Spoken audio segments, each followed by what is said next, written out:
we eat a lot of it. New Zealand especially always sits up near the top for the meat consumption per capita. In 2016 we slaughtered 150 million animals for our human consumption. And this doesn't include sea animals or male chicks from our egg industry that are obviously killed. To put that into perspective, that is an animal is slaughtered here in New Zealand every 4.5 seconds. Every 4.5 seconds an animal is slaughtered for our consumption. To put that on the world scale, it's 75 billion animals. So that's 2,352 animals slaughtered every second, per second. So the animal welfare side of it is horrendous. I'm sure that you would have seen some footage of, you know, how the industries are these days with trying to keep up with that massive consumption of meat that the world is demanding. And so to meet those conditions, you know, they have overcrowding, there's factory farming, really poor conditions for the animals, horrendous treatment. And I really urge you to jump online, look at some YouTube videos and see the truth, because you know what, like you need to have that connection. And that was the biggest thing I found. You know, when I used to eat meat, I didn't for a second think about how it got to my plate. But then as I started learning more, and you know, that truth is hidden from us, but it's out there and you can find it. And you know what, if it's not good enough for you, for your eyes to see, then how is it good enough to be on your plate for you to eat?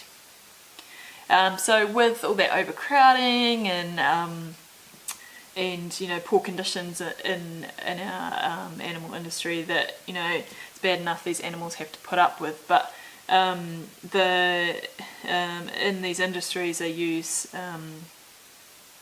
antibiotic growth hormones, and to put that into perspective of how much that's being used to counteract these poor conditions that they live in, 30 million, in 2012, 30 million antibiotics were sold for meat and poultry production, and 7 million was sold for human use. So 30 million for animals and 7 for us. That just blew me away when I read that.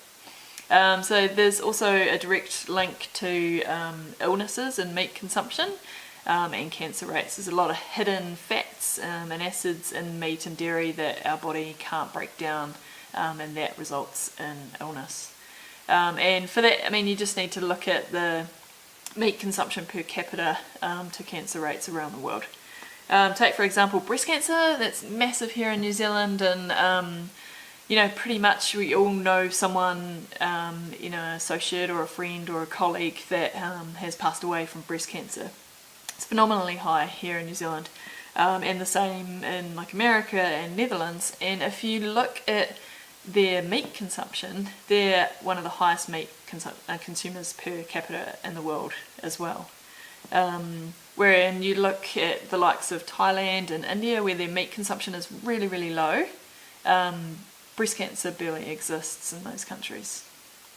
So reducing your meat intake or eliminating it completely out of your diet will dramatically reduce your likelihood of you know, these world major diseases.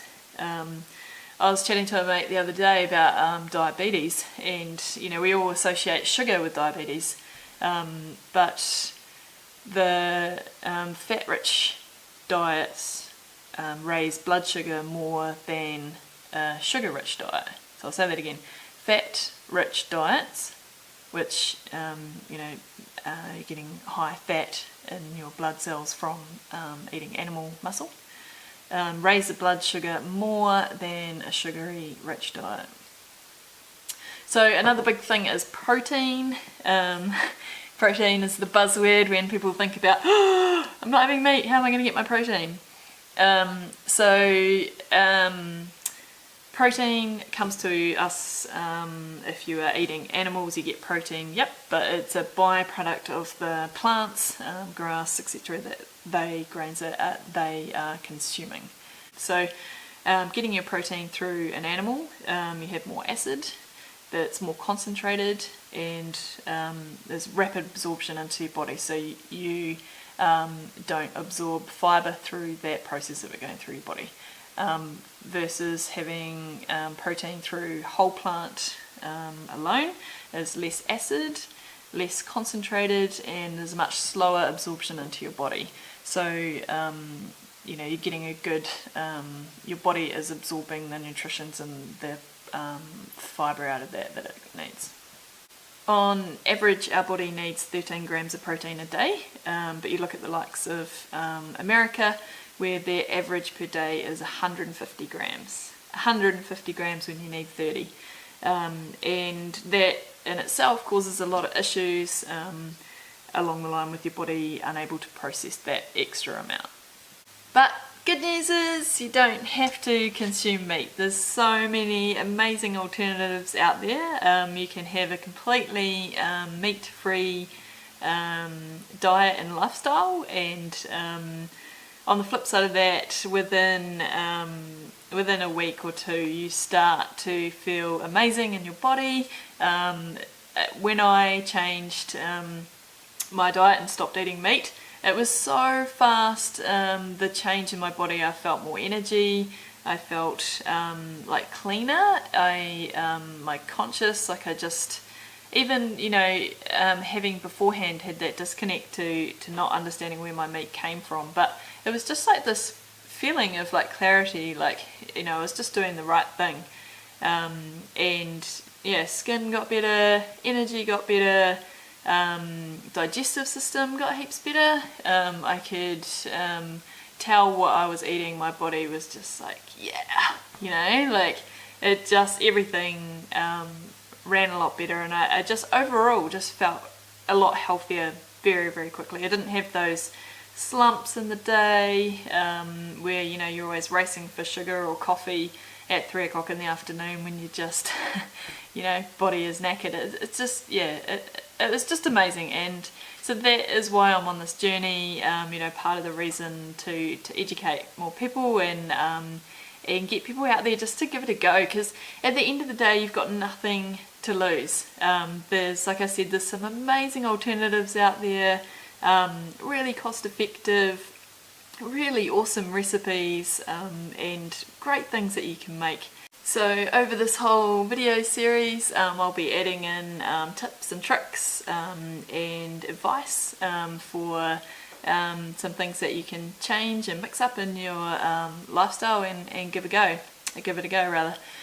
So I have got, like I said before, 2 little kids, 4 and 6, and a husband that came from the dairy industry, grew up on a dairy farm, but they are changing their ways too, and you know, it's just implementing little small changes into their diet. Every day we started having some vegetarian meals, you know, 3 days a week, rolling that into more vegan meals, and you know, I can see the benefits already from my kids as a mother, and you know, they are learning along with me, and I don't cover their eyes from anything. You know, I let them see the videos of how animals are treated, and a lot of things, you know, and in other areas of my life, because that's real world, you know, like if we're covering up these things for our kids, and you know, that's doing a detriment to them in my eyes,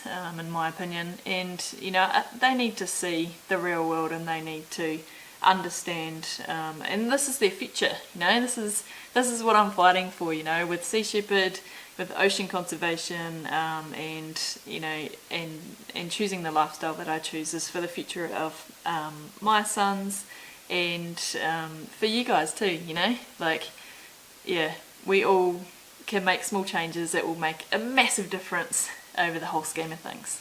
And thank you for watching this video. It makes my heart sing, feeling the love, feeling the compassion, and any change that you make is a good change, you know.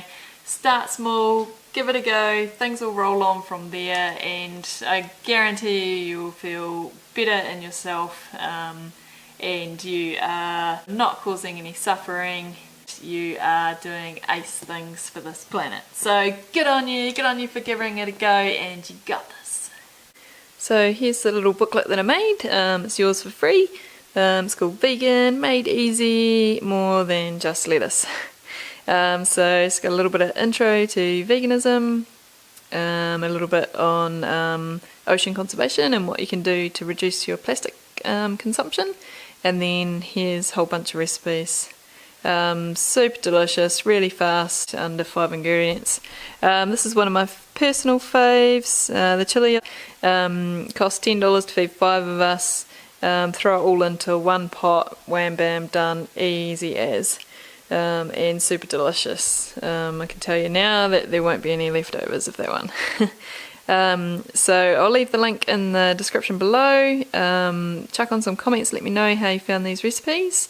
And this is the first of many resources to come out, so subscribe to the channel, and hopefully you can join me on this journey, which is both my journey and your journey, and we can make some great changes together.